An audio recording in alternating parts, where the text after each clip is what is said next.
XRP is the only thing aside from those two that has regulatory clarity as a commodity and not as a security here domestically in the US. It can scale up to 1,500 TPS, and it costs less than a penny to send $1 million. Now, if those are your three options, and you're backed into a corner, and you have to settle markets and be able to move to T+0, what are you going to use? It's XRP. There's no other option when that all plays out.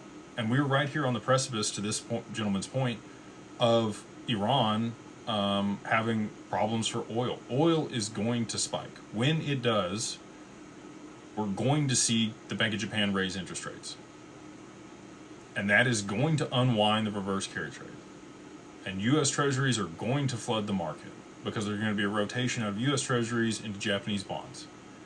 The only way that the U.S. can combat that is for them to use the stablecoin bill and issue a bunch of stablecoins for these large investment banks to soak up that amount of treasuries flowing onto the market and meet that demand required to be able to stabilize the bond market. Because if they let the bond market implode, it's game over. And that's why they didn't let it unwind in 24 when we started to see the reverse carry trade unwind in August of that year.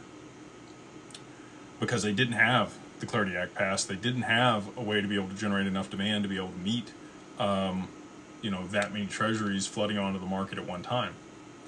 Japan is huge in all of this. Japan is going to be a key player in the implementation of distributed ledger technology and XRP.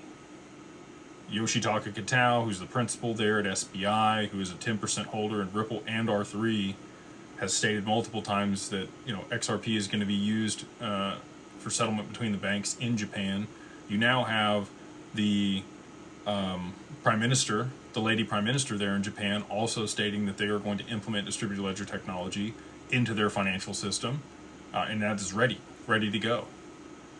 You also need a buffer for the FX market when all of this happens, because all of those dollars are going to be sucked out of markets and other currencies out of global markets, pulled down, and then they're going to be rushed through the FX market to swap back to yen to repay those loans.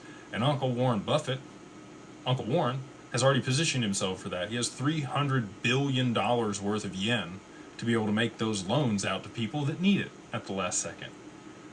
He's a liquidity provider. And I'm sure that the U.S. government came to him and said, hey, we need you to position yourself accordingly.